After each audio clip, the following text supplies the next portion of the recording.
Welcome to yet another edition of the Stats and Stacks podcast. For today, we're going over UFC Fight Night Yan versus Dvalishvili. I didn't say a Vegas in front of it because there is a crowd for this one. First things first, make sure you hit the subscribe, give this video a like, give a follow over on Twitter, over on Instagram, over on TikTok, wherever there's social media. There is the Stats and Stacks podcast.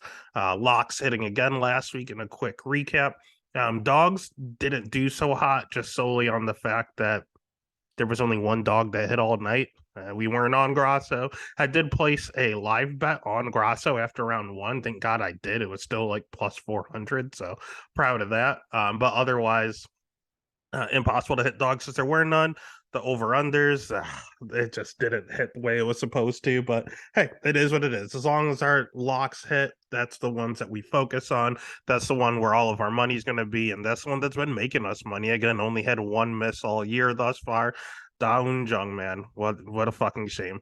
But honestly, this card could be another another miss because this card has a lot of dogs barking, to be quite frank with you, and a lot of interesting winning methods. Again, we had we had Cody winning via decision. That was huge.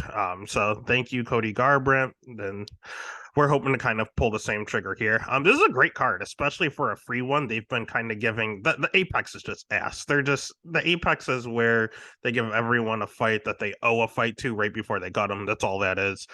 So luckily, this one is in front of a crowd. This one is a lot better card, especially for the free one. And then we have a pay-per-view again next week. So all in all, it's going to be a really, really fun 2-3 weeks here of fights.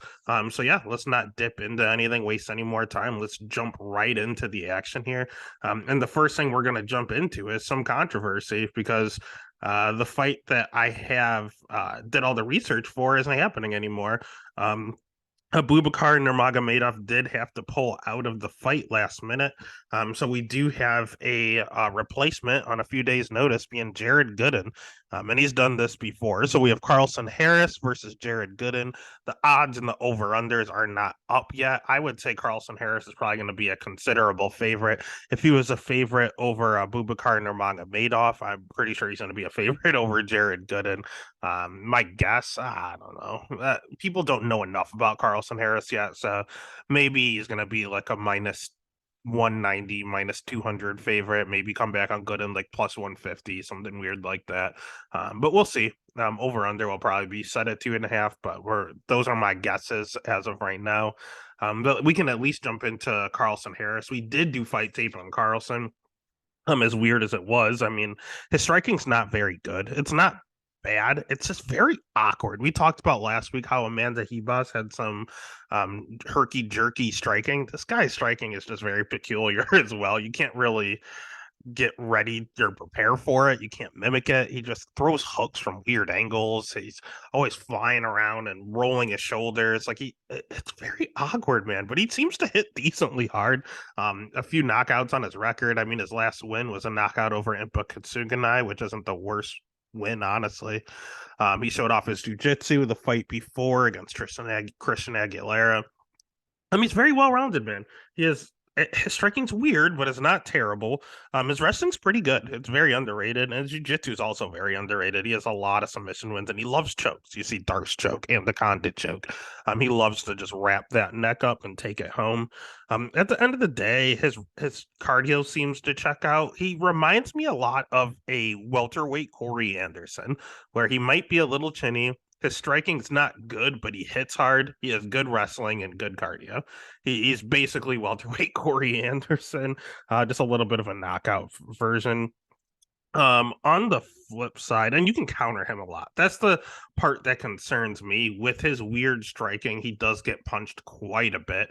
Again, just like Amanda Hebos, this weird herky-jerky movements that they do, it does leave them susceptible to counters.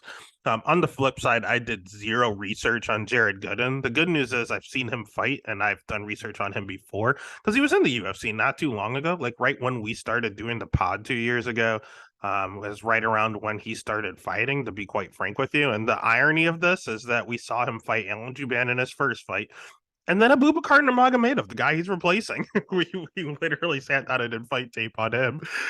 So yeah, he's fought a lot since he's been cut from the UFC. Again, he was in the UFC. He came in on short notice.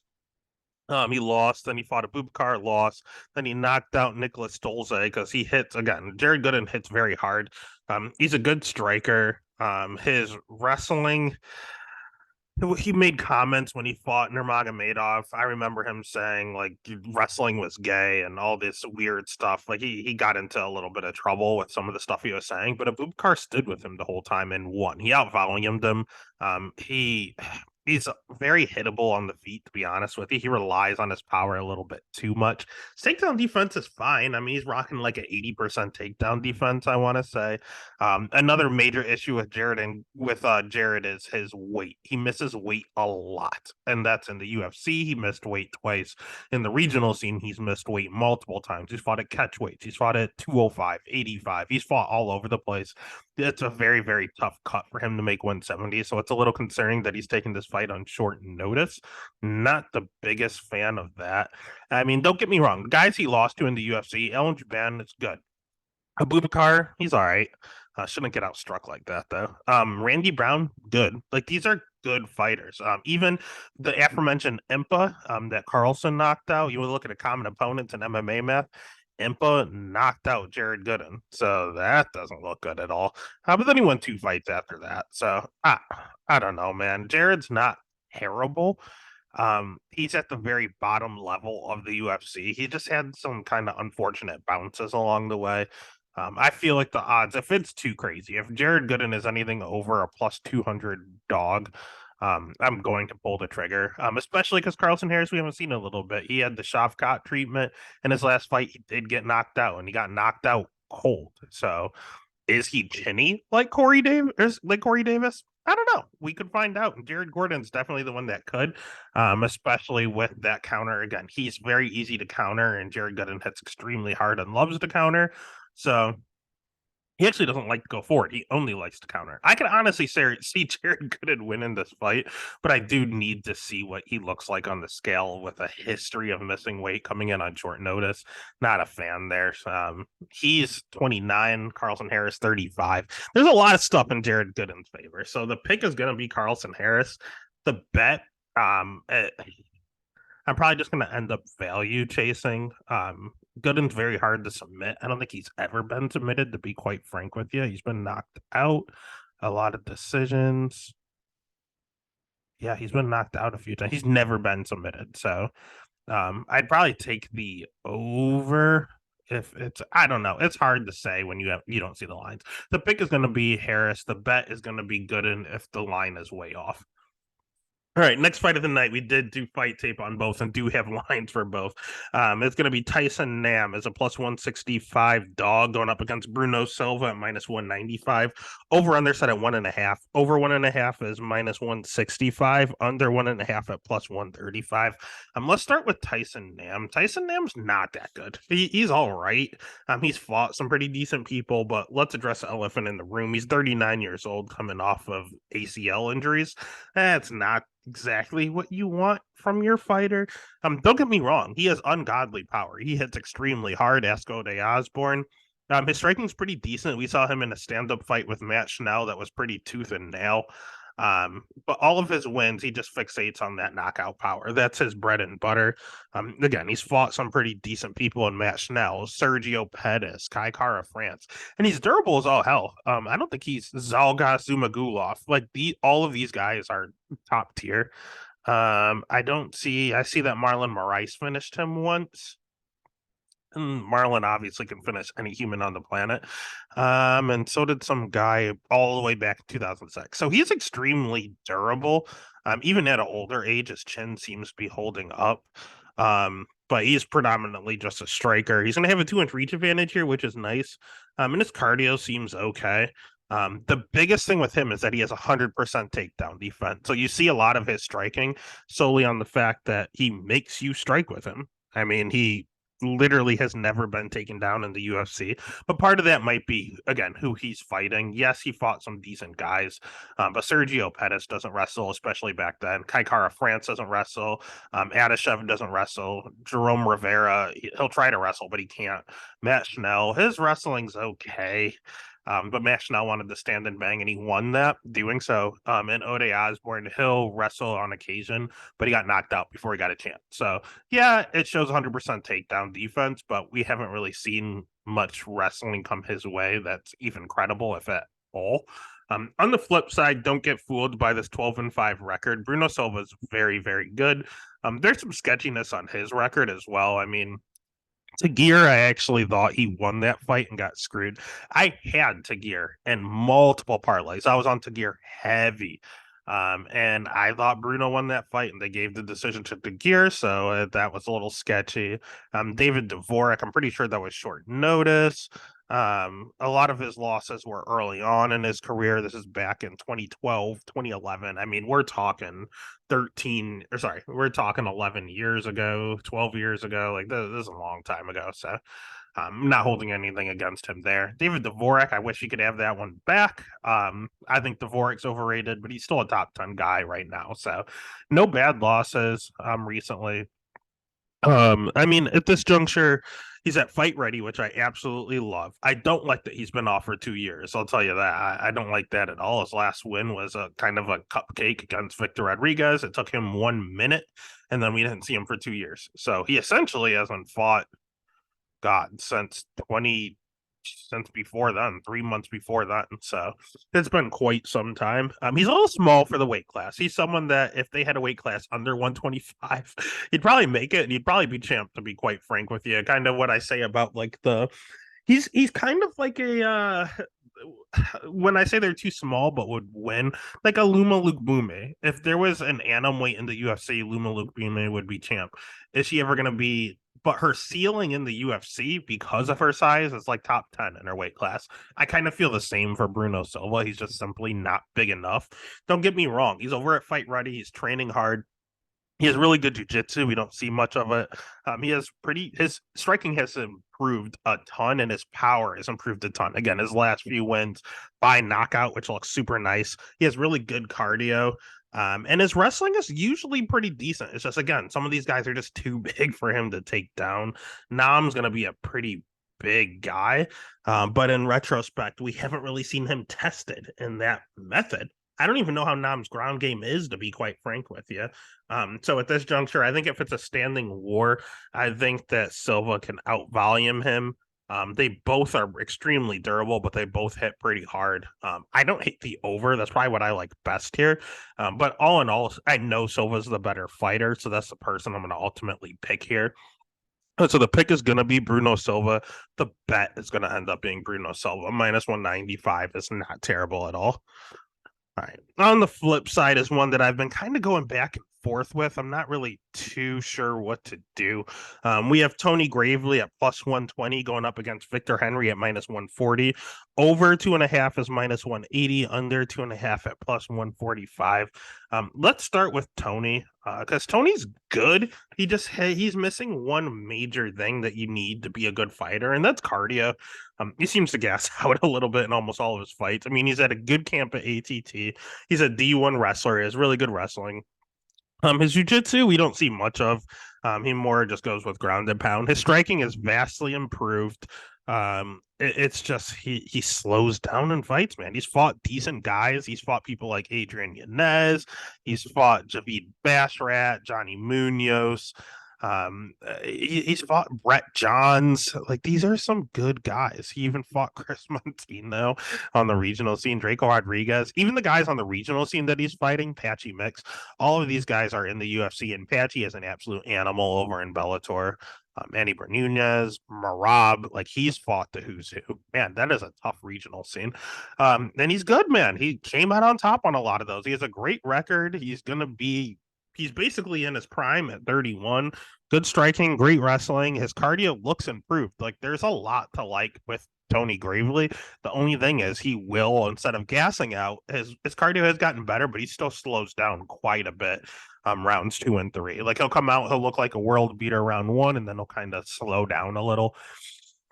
On the flip side, we have Victor Henry, where his main weapon is his cardio. He can fight for days. He never gets tired. He's 35 years old, so that's a little sketchy. But his striking is pretty good. He just doesn't hit that hard. So he should have the striking advantage over Gravely. The jiu-jitsu is, if not a wash, I'd probably say a slight lean to Henry. He's gonna have 75% takedown defense in here, and that's huge because that's Gravely's method of winning, is getting the takedown. Victor Henry has pretty high volume. He will throw a lot out there. I know it's a little skewed with his fight against Barcelos. He did not throw nearly as much against Sunsao, but he was on his back for some of that. Sunsao only got 2 takedowns, so he might play jujitsu a little too much for my liking. But I think he learned from that. It got a little closer later on in the fight, and I think part of that is cardio. To be quite frank with you, I don't think Henry is going to do that again. I think he's going to look a little closer to the Barcelos fight. I think people overrate Henry a little bit. And he's another one of these guys that get cracked all the time, but haven't gone out yet. He thinks his chin is unstoppable. That's not true. I've seen him do the stinky leg in a lot of fights here, but he's never fully gone out, so we'll give him that. And he has a ton of experience, especially at 35 years old. He's not fighting slouches. He is fighting the best of the best over in Japan. So I do think Victor Henry is the right side here, just because solely this reminds me of the Javid versus Tony Gravely fight. Whenever you see a plus sign next to Tony Gravely, because he's such a good wrestler, such a good camp, you want to click the button, but then you click it and you regret it. And I learned my lesson. I'm not going to do it again. So the pick is going to be Henry. The bet is going to be Henry, but it's going to be on the very low end of my bets. I don't want a lot to do with this fight. Next fight of the night is one that I will have a lot. And I don't hate the over on that Victor Henry fight, honestly, looking at it here. The Gravely versus Henry. Again, Henry does not hit hard, and if Gravely wins, he's going to take you down and he's going to hold you there. So at that juncture, the over 2.5 for a fight to go to distance is a very, very good bet, in my opinion. That's the way to play that fight. All right, next fight of the night, we have JJ Aldridge at minus 365 going up against Ariana Lipski at plus 300. Over under set at 2.5. Over 2.5 is minus 210. Under 2.5 at plus 170. Let's start with JJ. JJ's not bad, man. She's one of these girls that you see constantly improving over and over and over. Every single fight, you see a new version of JJ, and it's a new and improved version. She has good striking. She's 11-5. She has 5 losses on her record. But I mean, Erin Blanchfield is the future champ. Macy Barber's not terrible. Sabina Mazo, not a good look. That one's not good. Tatiana Suarez isn't an official loss. It was in the Ultimate Fighter, but again, Tatiana's probably a future champ as well. So she has good level of competition. She has some losses, but they're credible losses.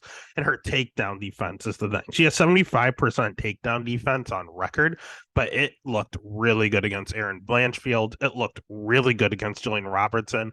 As soon as she started going to Team Elevation and training there, she's looked head and shoulders better. She can be a little hittable at times, which isn't the best, but she kind of counters your wrestling with just forward pressure. And the thing with this fight is she fought someone very similar to Lipski and Courtney Casey. They kind of remind me of each other. And she just pressured her and took her down. Was it a split decision? Yeah, that part scares me a little bit. But she did get the job done. And I think she's going to get it done here as well. On the flip side, I think Lipski's a little bit of a fraud. I think the UFC just has her around for her looks, the queen of violence. People say she's one of the hottest girls in MMA. She's all right. At the end of the day, her striking is all right, but she sports a 55% takedown defense. And believe me, JJ Aldridge is going to try to take her down. She tried to take down Courtney Casey because Courtney Casey had she has like a 25% takedown defense. She's going to do the same to Lipski. Antonina Shevchenko took her down and TKO'd her, so that's not really a good look. At the end of the day, she's just predominantly a striker. She has okay volume to an extent. Her cardio's fine. She also likes to move forward. So if JJ's the one going forward, that might throw her for a loop. She doesn't like the fight going backwards. And honestly, in the UFC, she has a few wins, but Mandy Bohm is trash and was cut.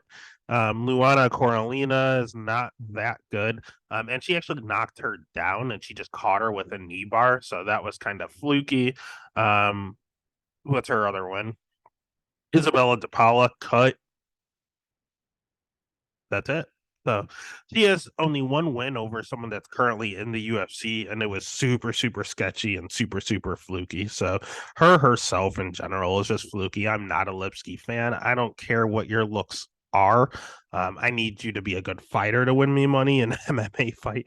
So the pick is going to be JJ Aldridge. The bet is going to be JJ Aldridge. All right, then that takes us to the next fight of the night.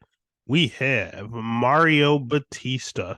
Good Lord, as a minus 950 favorite going up against Guido Canetti at plus 650.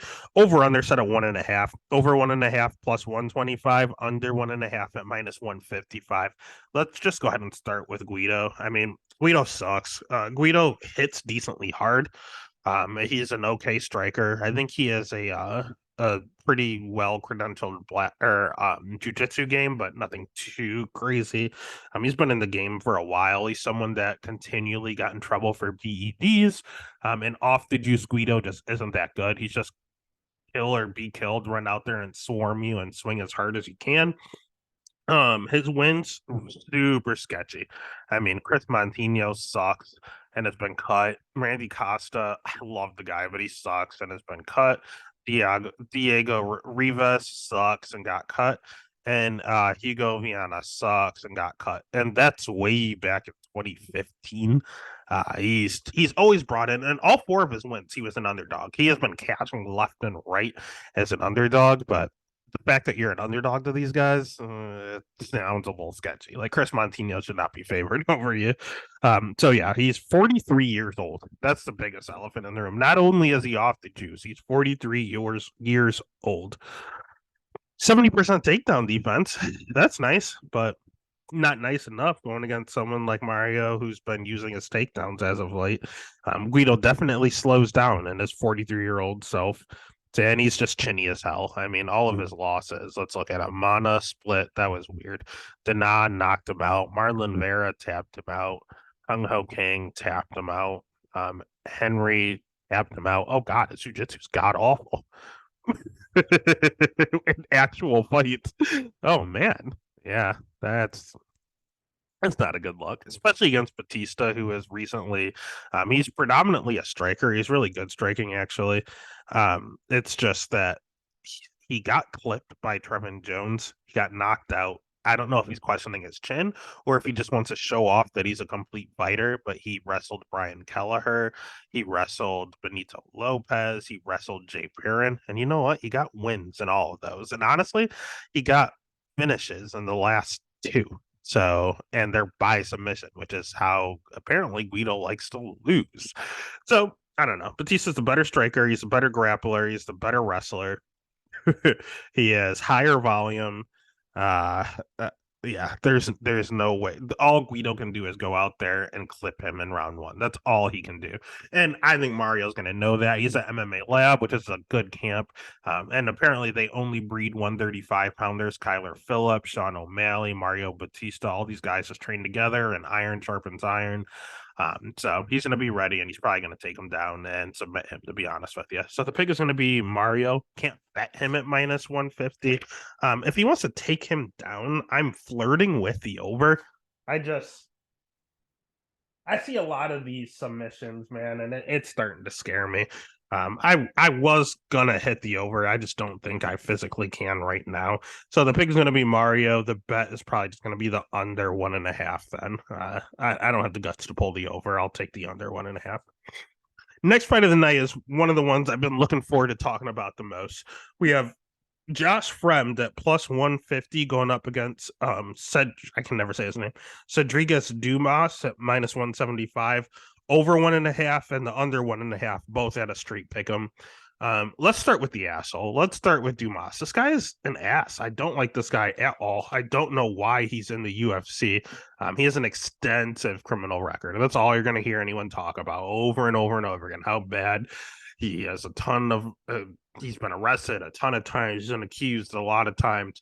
Well, when you go back and you do the research, I mean, they thought Greg Hardy was bad. This guy, there's just gun charges on like school grounds. There's multiple domestic abuse cases against random strangers in bars, against his ex-girlfriend, his baby mama. Like there's so many just women beating stories on this guy. I'm not too certain why he's in the UFC. In addition, he's only 7-0. He's a street fighter, just like Kimbo, just like Jorge Masvidal. He's from Florida. He's literally just a black Jorge Masvidal, only with an even worse criminal record, to be quite frank with you. It makes sense that he was fighting in the Jorge Masvidal promotion. I mean, go figure. And the guys he's fighting are complete ass. 1-7, 1-2, 5-8, 1-0, 1-0. He beat a guy that was 9-5, and that punched his ticket to the UFC Contender Series, where he snatched up a guillotine pretty quickly, 40 seconds. So what do we know about this guy? Not much, to be honest with you. He goes out there and he gets quick wins against bumps. Like that's all we really know. He's fought a ton on the like as an amateur, but again, this was a little bit ago. It looks like he just started in 2018, so he doesn't even have a ton of experience. He's only 27 years old. I don't know, man. Just something about him, like as on a personal level, I don't want to put money behind him, especially if I'm not even given a plus money. He's the favorite in this matchup. On the flip side, I mean, I get why he's the favorite. Josh Fremd is someone I really want to like, someone that could be really good, but just isn't for whatever reason. He's kind of a generalist. His jiu-jitsu's okay. His striking's okay. His wrestling's okay. His cardio's okay. He's literally just okay everywhere. He's a definition of a generalist. I mean, he took his fight on short notice against Anthony Hernandez. That's a tough fight. Anthony Hernandez, Fluffy's a dog. He fought Gregory Rodriguez on the regional sign. RoboCop is a dog. He fought Trishan Gore, and he got choked out. Not a fan there. Was he winning the fight? Possibly. He's definitely started to take over. But then he got caught in a guillotine because he kept sticking his fucking head in the guillotine. Every time he wrestles, he puts his head right there for a guillotine. And how did Dumas win his last fight? Via guillotine. So I don't like that Frem just puts his head exactly where Dumas wants it.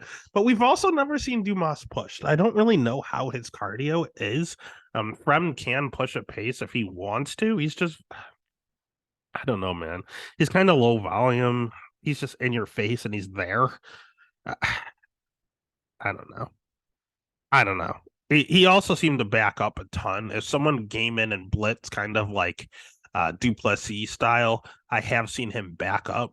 Gore did it a few times where he came in and he blitzed, and Frem did not look comfortable at all and just had to reset and start over.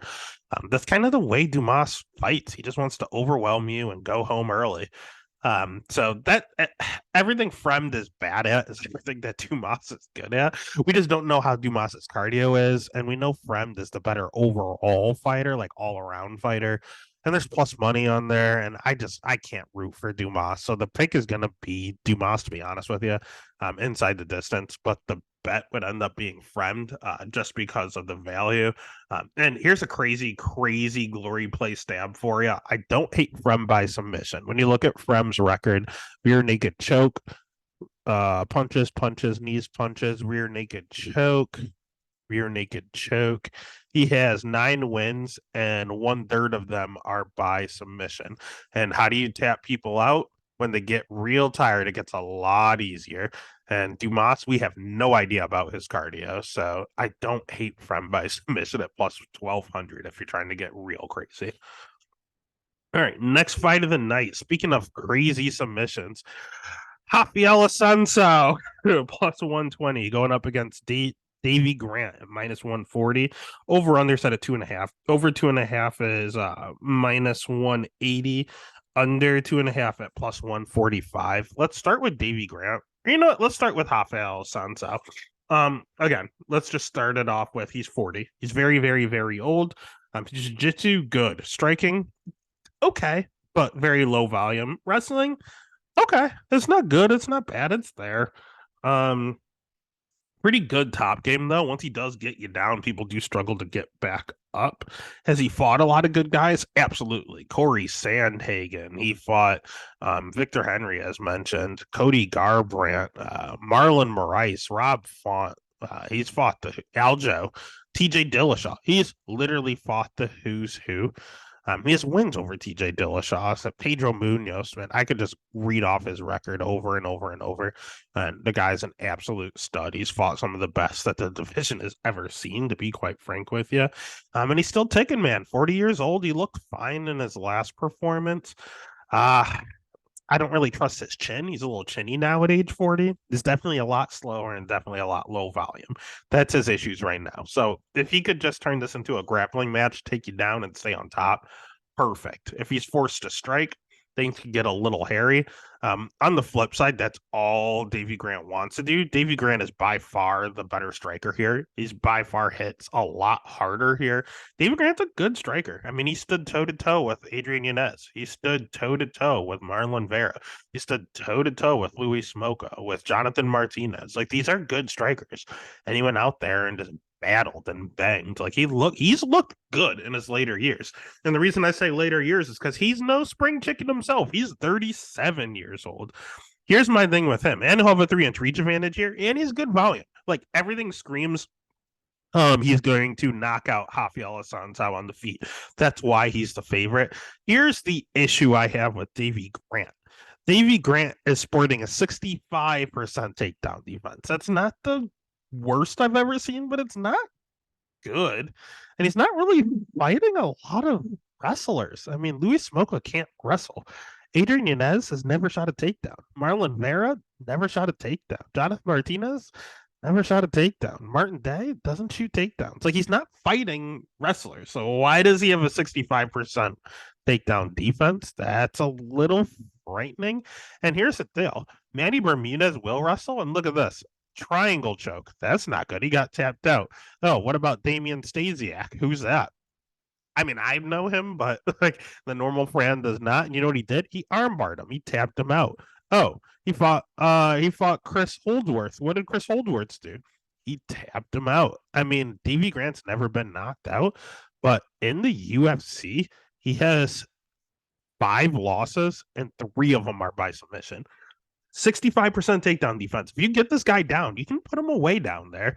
He's not a good grappler. Here's the crazy thing. Assunção, credentialed black belt. Here's the crazier thing. Plus 1,000 for Assunção by sub. That's the only way I'm playing this thing. I mean, if you want to play Assunção, you can. Plus 120 is okay value. And if you want to play the Davy Grant knockout, you definitely can. I might play both. I might play the Davy Grant knockout and the Assunção by sub. I don't know what I'm going to do. I think I'm going to take a stab at that Assunção by sub, though. So the pick is going to be Davy Grant. I think he should knock out Assunção, but I think it's 50-50. And at that point, I'm going to bet Assunção. And I'm honestly probably going to have a second bet on Assunção by sub because plus 1,000 is pretty good odds there. That's off. I don't know how a man has more than half of his UFC losses by sub, and it's plus 1,000 for the jiu-jitsu black belt to sub him. Like, that makes no sense. So I'll have some money on there. Next fight of the night is one that I also keep getting scared of here. We have Carl Williams at minus 200 going up against Lucas Bresky at plus 170. Over under set at 2.5. Over 2.5 is minus 120. Under 2.5 at minus 110. Let's start with Carl. I think Carl's okay. Carl's 33 years old. I don't like that making your debut. Coming off the Dana White Contender Series. Don't like that making your debut. Does he slow down in his fights? A little bit. His wrestling's okay. He muscles a lot. It's not the greatest technique, but you can tell he learned late. And he's just such an explosive athlete that he makes it work. His striking, pretty good. It's not bad. It's not good. It's there. It's average. Jiu-jitsu, kind of non-existent. He's predominantly a light heavyweight, though. He's not generally a Heavyweight, he's only fought actually at heavyweight once, and that was his last fight. He must have liked the result and is staying there. Um, I don't know, man. I like what I see. He's one of these guys where I know he started late. I mean, I'm looking at it. His first pro fight was in 2021, just 2 years ago. His first amateur fight was in 2019, just 4 years ago. So he's one of these guys where every time you see them, it looks like they're getting better. I mean, part of that is because he's getting more experience. It's just he's getting experience at such an old age. The good news for him is that 33 at heavyweight is like 28 in any other weight class. So he's just about to enter his prime years per heavyweight standards. And the other thing I will say is that his opponent, Lucas, isn't probably a true heavyweight either. He's probably a light heavyweight as well. I see this fight as two light heavyweights fighting at heavyweight. One of the things I really, really loved when I watched Carl Williams is his last knockout before the UFC. He didn't rush anything. He rocked the guy like 3 times before he put him away. He rocked him and he didn't blow his load. He stayed patient. He showed veteran savvy for someone who's only been doing the sport for a few years. He did not go out there and just go berserker mode and try to kill him. He stayed patient, picked a shot, put in some body work, super fast hands, hits decently hard. I like everything I see from Carl Williams. I just haven't seen enough because he's old as shit. He's 33 and he's making his debut. He doesn't have a lot of experience. On the flip side, Lucas sucks, man. Lucas is someone I watched on the UFC Contender Series and said I'm fading this guy no matter what. He's someone that was on the juice, someone that got caught for steroids, and did not look the same after. I mean, the Dylan Potter fight didn't look good in that fight. Dylan Potter is not good at all, and he went to war with Bresky, and that's not a good look, especially because it was ruled a no contest. So not only did he go to war with Dylan Potter, he went to war when he was on the juice. That's not a good look. So his next fight, what am I going to do? I'm going to fade the shit out of him, like I said. So I bet Martin Buday, made him a lock, and Martin Buday looked god awful in that fight. To be quite frank with you, Martin won a split decision, and I got away with one there. He did not win that fight. I promise you, he did not win that fight. Lucas did. Lucas threw a ton of volume out there. For someone that has really bad cardio, he kind of had the Driscus Duplessis thing going on where he's dead tired after round one, but just keeps throwing. Like that is exactly, both men had hands on their hips and they just both kept, or Lucas just kept throwing and throwing. Even though he had nothing left, he just kept throwing. The striking's not bad. He has pretty fast hands too. So whose hands are faster? I don't really know, but I know I don't trust Lucas' cardio that much. I don't trust Carl's cardio. But if Carl's going to force the wrestling exchanges and he can definitely take down Lucas, then I want the guy that if it's 50-50 on the feet, and one guy wrestles while the other doesn't, give me the wrestler. So I'm always going to take the all around better fighter. So the pick is going to be Carl. The bet's going to be Carl. I felt great about it. Every time I watch Carl film, I feel good about Carl Williams. But then I just look at the stats and it scares me. But I'm going to roll with him until he lets me down. So pick is Carl, bet is Carl. Next fight of the night, we have Vitor Petrino going up against Anton Tercoli. Straight pick 'em. Over under set at 1.5. Over 1.5 minus 185. Under 1.5 plus 150. I think that's contingent on who you're picking. If you're picking Petrino, you're going to take that under. Petrino hits like an absolute truck. He has power for days. He's only 25 years old and kind of fights like he gets a little sloppy. He's another one of these guys coming off the Dana White Contender Series fight. All in all, every shot he throws is to put you out. Like he does not believe in jabs. He doesn't believe in body work. He is just throwing hooks and uppercuts and trying to literally kill you with every single strike. I don't know about his cardio, solely on the fact that most of his wins are in the first or second round. I mean, second round in the Contender Series, and he looked to slow down a little bit. Round one before that, round one decision, good to see, and then 25 seconds to start. So all in all, it's just we've seen him. I've personally seen him go past round one time, and he seemed to look a little tired, to be quite frank with you, because he throws so hard so often. He just wants to literally kill you out there, but that's all he has. He did get taken down a few times in that fight in the Contender Series. He didn't look great on the ground. He put himself in some pretty interesting situations. Again, he's 25 years old and he kind of just fights like it. He fights extremely young and he makes a lot of mistakes. On the flip side, Anton's not much older. He's 26 years old. He only has one career loss, and it was a sacrificial lamb to Jailton Almeida, his last fight. Anton was initially a striker, but he began wrestling a ton. His Contender Series fight, he had a ton of takedowns. I think he had like 6 takedowns or something crazy like that. He's a little hittable on the feet. Not a fan of that. But yeah, he would just wanted to grab a hold. He would swing wild punches just to kind of close the distance, grab a hold of you, and try to get you down. That's all he was doing over and over and over. I mean, before that on the regional scene, you see a lot of knockouts though. Like his striking's not terrible when he lets his hands loose, but if you have any semblance of power, he just wants to grab you and take you down.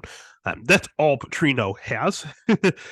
So if Anton gets his way, he's going to grab a hold of him, take him down, and that over 1.5 is probably going to hit. If Petrino has his way and is able to stay on the feet, he is going to probably knock out Anton pretty quickly here. So when you pick an over under, you're basically picking a fighter. What if Anton gets the finish in the first round? What if he takes him down and gets a submission or something? So instead of picking a side, I'm going to pick Vitor to win. I'm going to pick Anton to win. Wrestler versus striker. Give me the wrestler. I'll pick Anton to win, but instead of a minus 110 line, I'll take the under because you have 2 chances. You could have him submit Petrino, or you could have Petrino knock him out early. Either way, you're going to get plus 150 on that under 1.5, and that's probably the way I'll take this fight. Cover yourself on both ends. Next fight of the night gets even greasier. There's so much grease on this card. We have Said Nurmagomedov minus 230 going up against Jonathan Martinez at plus 195. Over 2.5 is minus 165. Under 2.5 at plus 135. Let's start with Jonathan Martinez. Jonathan Martinez is someone I don't like, again, for absolutely no reason. He did nothing to me, yet just something about him just rubs me the wrong way, to be quite frank with you. All in all, he's a really good striker. 70% takedown defense, but those numbers lie. It used to be a lot worse, but he improved a ton. He loves to throw knees down the middle when you're trying to shoot a takedown. He does slow down a little in his fights when he has to wrestle. His cardio is usually fine when it's a kickboxing match, but he'll slow down at times if he has to wrestle. But all in all, good volume, great striking. He's at a good camp with Brandon Royval. I don't know if there's a better fighter in the UFC, so it's a great person to be with. Shout out Raw Dog. You got to watch the weigh-ins, though. He does miss weight quite often. He hasn't missed it the last few times. In fact, he's one of these guys that are making a statement and being the first person to the scale when he fights. He has a history of it, so you just always have to be cognizant of that. And if he comes in and he misses weight, you know he's not fully there. I'm staying away at that point.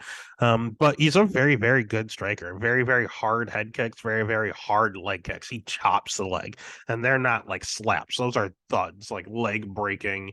His last fight was a leg kick TKO over Cub Swanson. Like he literally kicked his leg so much that he couldn't continue. So you do have to watch out for that. On the flip side, we have Said Nurmagomedov, which is a fake Nurmagomedov because he's not related to Habib. They're good friends. They're cousins per Habib, but cousins in Russia sometimes just means really good friend, and that's what he is. Like Islam is not related to Habib. Said Nurmagomedov, although they have the same last name, they're not related. They're not. So then he kind of fights like it. Most Nurmagomedovs go out there and they wrestle the fuck out of you. He doesn't. He wants to strike and he wants to spin. He wants to spin like fucking crazy. He wants to throw spinning heel kicks. He wanted to throw spinning back fists. He spins over and over and over. Don't get me wrong. His striking's really good and he can afford the spin. And his wrestling's not bad. It's not Nurmagomedov level good, but it's not bad. He'll mix in a few here and there. His cardio's fine. He seems to check out. His jiu-jitsu sneaky good. He's one of these really skinny, lanky guys, and he'll sneak that arm under your neck. We saw it in his last fight against Kakramanov. He did go ahead and get that ninja choke after he was getting destroyed. So it's kind of nice to see that he's able to persevere when things aren't going his way. He showed off his jiu-jitsu against Cody Stateman. He slapped on a guillotine within seconds. He is again good cardio, good striking, good jujitsu, good wrestling. He's a good fighter all around. Here's some problems I have with him. You can out grapple him, but I don't think that's what Martinez is gonna do. Martinez doesn't wrestle. So how does Martinez win the fight? And I did notice one thing, and as I was doing fight tape, I watched Saeed fight Kakramanov. I watched Saeed fight Douglas Silva de Andrade. I watched him fight Stamen, which doesn't really count. I watched him fight Strigel, which doesn't really count. I watched him fight Hani Barcelos. I watched a lot of Saeed, and I noticed one thing. I've never seen him check a leg kick. He doesn't check ever. It's like a Diaz brother. He just sits there and eats it and keeps going. How the fuck are you going to spin if someone literally kicks your leg off? Jonathan Martinez's last fight was a leg kick TKO. He's going to drop his legs 110%. Does Saeed know this? Probably. He'll probably check a few here. But after a while, you resort back to who you are. So even though he'll check a few to start, Martinez, and he's also a southpaw, which is going to leave the body wide open. And Saeed's a skinny dude. Like Jonathan Martinez kicks a lot. So I think you beat Saeed two ways. I think that you wrestle him and you grapple him, and that's what Hani Barcelos did. That's what Kakramanov was doing before he got caught. Or you just kick the shit out of his legs and body. He's a skinny little thing. Like you look at like John Jones' legs, and people make fun of his chicken legs. Dude, Saeed has them too, and he can't spin on one leg. So just take away his mobility, and Saeed's in trouble. So the pick is gonna be Saeed, but the bet, just because he can wrestle a little, but the bet's gonna be Martinez. These odds are way off. These odds are not right, and I am gonna value chase at the end of the day. So the pick is Saeed. The bet's going to be Martinez at plus 200. Next fight of the night, we have Ricardo Ramos at minus 360 going up against Austin Lingo at plus 295. Over under set at 2.5. Over 2.5 minus 130. Under 2.5 plus 100. Let's start with Ramos. Ramos is good, man. Ramos is good striking. It's okay striking. It's a little overrated, to be quite frank with you. He'll have a 2.5. He'll have a 2-inch reach advantage here, which is nice. He'll definitely have a clear wrestling advantage. He'll have a good jiu-jitsu advantage. His striking, he's a little hittable on the feet, and he throws that spinning back elbow way too much. We just talked about Saeed spinning every few seconds. Good Lord, does this man throw one strike on the feet and it's spinning back elbow? The crazy thing is that's how he won his last fight with via spinning back elbow knockout. Before that, I mean, you go back a few years, he fought Ayman Sahabi and won by spinning back elbow. Like this dude loves to throw that. That's how he knocked out Zahabi, and then he's just been throwing it for 5 years straight. And he won't stop. He just keeps throwing it and throwing it and throwing it. His striking is not terrible when he's not spinning the whole fucking time, but he's all right. I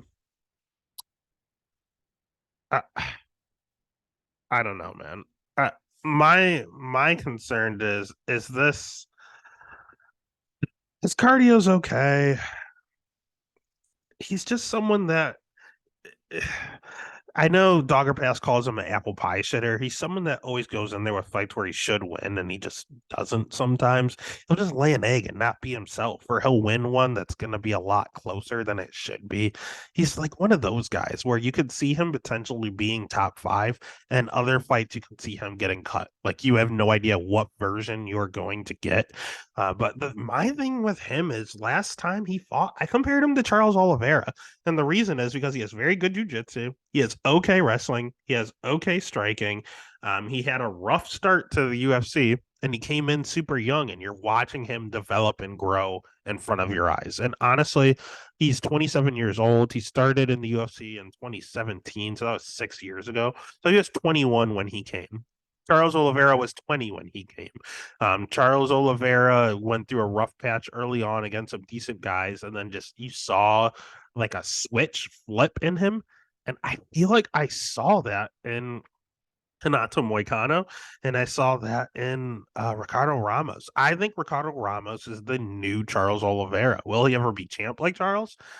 I don't know. But am I going to sleep on the run? Charles went on what, like a 10 fight winning streak? Yeah, I'm going to rock with Ricardo in case he is the new Charles. On the flip side, Austin Lingo, not a lot to like, man. He has okay striking. His durability seems okay. He's at a good camp at Fortis MMA, but he hasn't fought in 2 years. He kept having some injuries. It's crazy to say that he has 80% takedown defense. I think part of that is just a result of who he's fighting. I mean, Luis Saldana shot a million takedowns while he was gassed, and he can't wrestle to begin with. Jacob Kilborn can't wrestle to begin with and isn't really good. And then he fought against Yusuf Zalal, and Yusuf Zalal took him down 6 times. So Yusuf Zalal is a Moroccan striker who took him down with ease. The other two were gassed and not wrestlers at all. So that 80% is definitely, it's not real. Lingo does love to move forward, which is going to be good in this matchup. Especially with Ramos probably wanting to wrestle. But my concern is that Lingo on the ground, man. I mean, he's never been tapped out, but 6 takedowns to Yusuf Zalal. If Ramos is a real black belt. If he gets him down there, I don't think he's getting up 6 times like he did against Zalal. Zalal has zero control. Even other fights where he got on top, he didn't stay on top. He can't. He has zero control on top. I cannot say the same about Ramos. Ramos will finish you down there. And if Lingo couldn't stuff Zalals, I don't see him stuffing Ramos. And on the feet, I think it's a wash. I don't like how much Ramos spins, but even so, I still think it's 50-50 on the feet. So if one guy's a better wrestler, a better jiu-jitsu guy, and it's a tie on the feet, why would I not pick him? Again, he's a mental case. He could definitely screw up a ton of parlays, and I will be careful with my exposure to Ramos. But if he is the new Charles, I'm going to ride the new Charles. So the pick is Ramos, the bet is Ramos.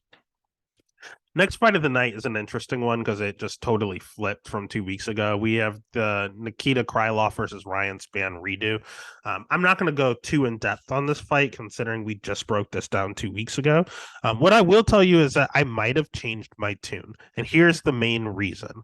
First and foremost, Nikita Krylov is the one that canceled the fight.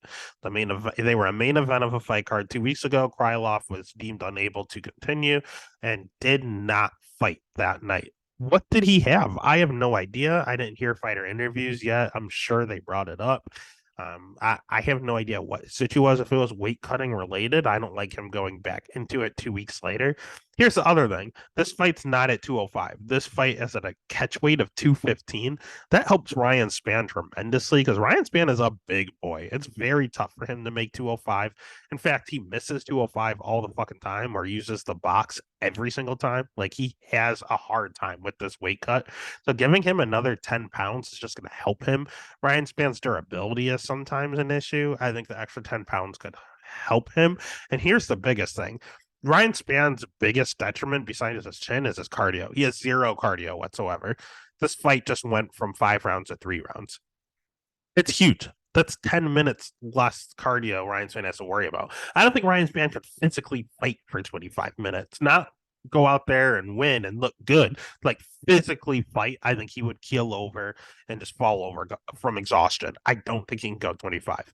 Can he go 15? Yeah, we've seen it before. So all of these factors are going to make me go from Krylov to Spann in a sheer dogger pass. I think Krylov is the better fighter.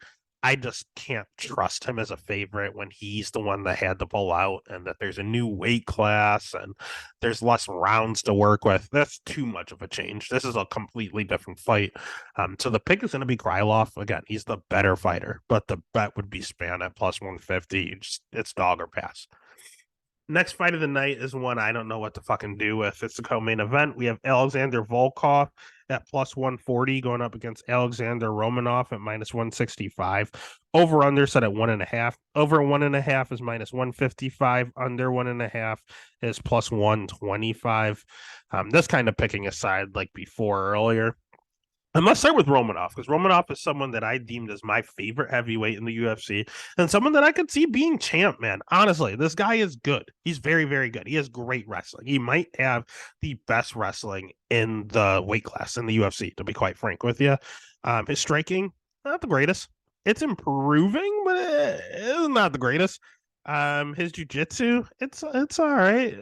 It's not good either, and it's not terrible. I mean, he has vicious ground and pound when he gets you down there.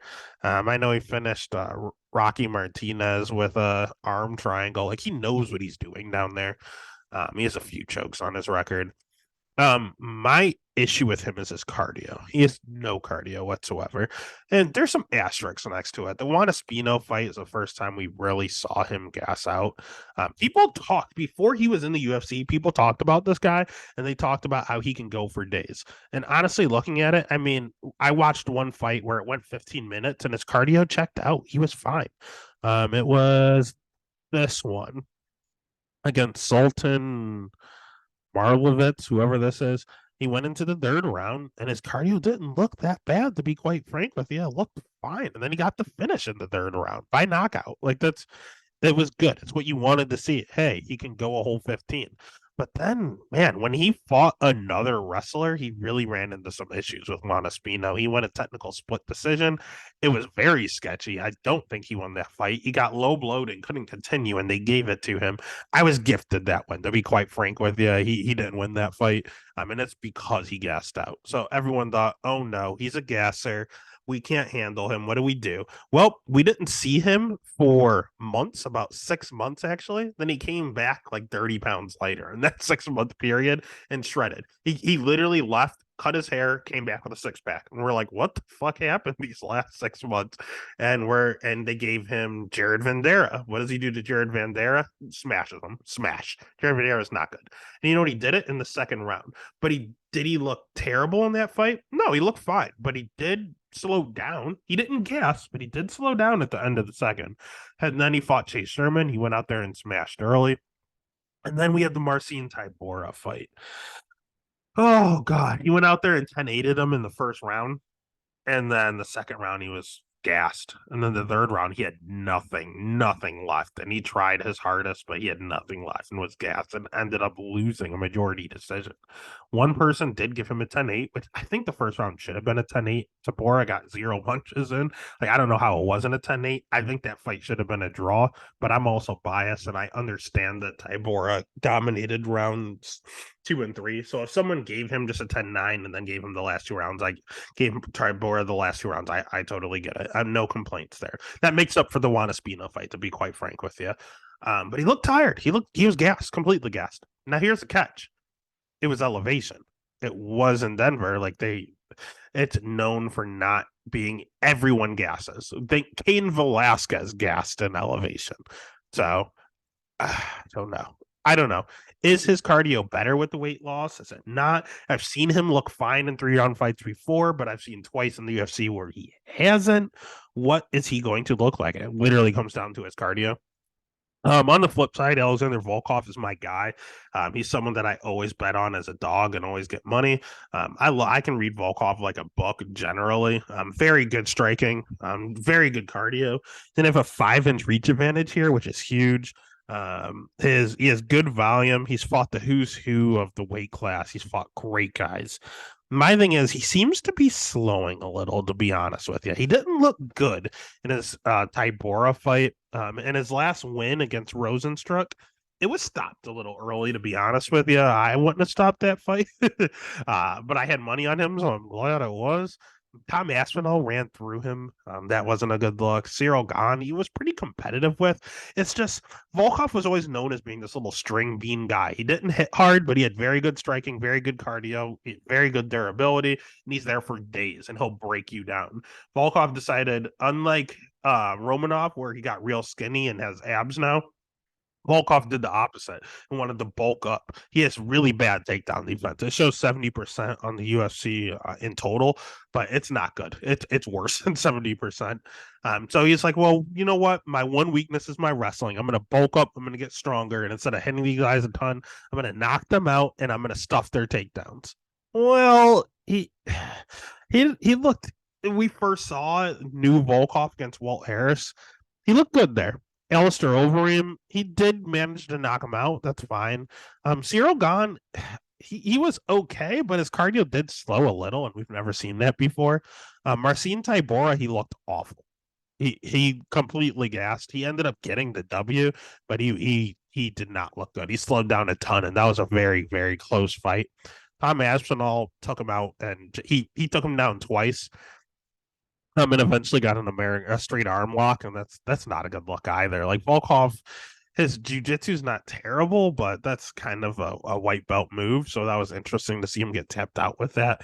It's just his last fight against Rosenstruck. It's just the new put on weight at age 34 Volkov just doesn't look the same to me. I kind of miss the string bang Volkov, to be quite frank with you. If it's string bang Volkov, I think he gets mauled in round one, but there's so much cardio that he might be able to get the finish. Now, big Volkov against skinny Romanov in Vegas, I don't know, man. This is so 50-50. I don't want to touch it. I should bet Volkov. You seriously should bet Volkov, to be quite frank with you. But Romanov is my guy. He's the guy I chose at heavyweight. I'm rocking with him. I'm loyal to a T. So the pick is going to be Romanov. The bet, I'll take Romanov. But you should really pass. If you want a dog hunt, that's fine on this matchup. I just physically can't. For the show purpose, you should probably bet Volkov, to be quite frank. But again, this is a total pass on both ends. And then that takes us to the main event. Again, if you haven't already, I don't know what's wrong with you. Make sure you smash that like button. Give a follow over on Twitter, Instagram, TikTok, wherever there's social media. There's a Stats to Stack podcast. Peter Yan, minus 255, reasonable price, going up against Merab Dvalishvili at plus 215. Over under set at 4.5. Over 4.5 is minus 220. Under 4.5 at plus 180. Let's start with Merab. I think Merab's okay. Merab has great wrestling. He has great cardio. The striking's not bad. It's pretty good. He trains with Aljamain, the current champ. We know they're as thick as thieves. Their plan is for Merab to be bantamweight champ. Aljo is going to beat Henry and then go up to featherweight and win that belt against Volk. Like, that's their plan.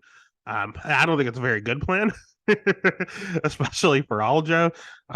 But they said they refused to fight each other. I totally get that. My only issue with Merab is his chin. He is another one of these Usman chins where he's not going out, but he gets rocked a lot. We saw him hurt extremely bad by Marlon Moraes. Cody Stamann was pretty competitive and did hurt him in their fight. And that was predominantly on the feet. John Dodson, he didn't really crack him. Merab just kind of ran through him. But we've seen Merab, Ricky Simone. That fight was weird. Frankie Saenz, that's a weird loss. He doesn't have a lot of good losses on his record, to be frank with you. He's good. Don't get me wrong. He's improved. And again, the guy that fought Ricky Simone back in 2018 is not the same guy that fought Jose Aldo in 2022. And that fight was huge because that's the way he wins this fight. If he stands with Yan, he's going to die. If he tries to wrestle Yan the whole time, he can, but Yan has a pretty good get-up game, and he has pretty good takedown defense. So it could be a hard path and probably eventually be forced to stand and probably die. The way Merab wins this fight is holding him against a cage like he did against Aldo, not trying to take him down, not doing any of that, literally just holding him against the cage and watching the time click off the clock. On the flip side, Peter Yan, phenomenal striker, one of the best strikers in the UFC, not in the UFC bantamweight division, in the UFC in totality. His wrestling, fine, man. He's Russian. He can wrestle, man. Cardio, good. The man that can match Merab in cardio is probably Peter Yan. I know he looked a little tired in his last fight. He wrestled more than he usually does. I think that was part of it. But his cardio is generally very, very good. He fought Sterling twice.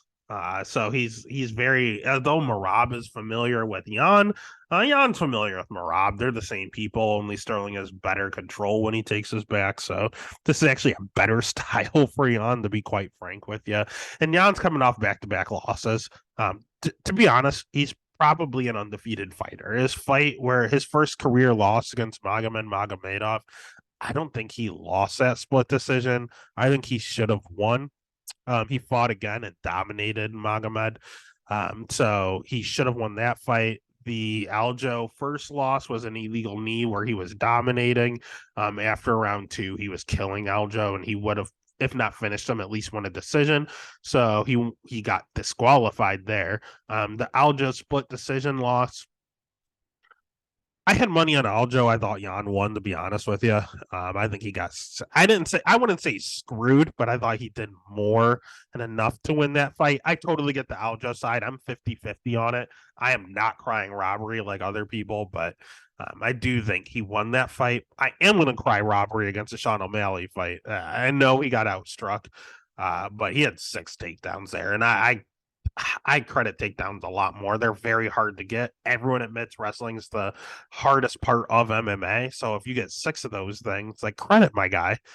So a split there. So he got DQ'd and he lost a split decision 3 times. So yes, his record is 16-4, but he could very well be 20-0. Like, this kid's good. He's 30 years old, so he's in his prime. Tiger Muay Thai, phenomenal camp.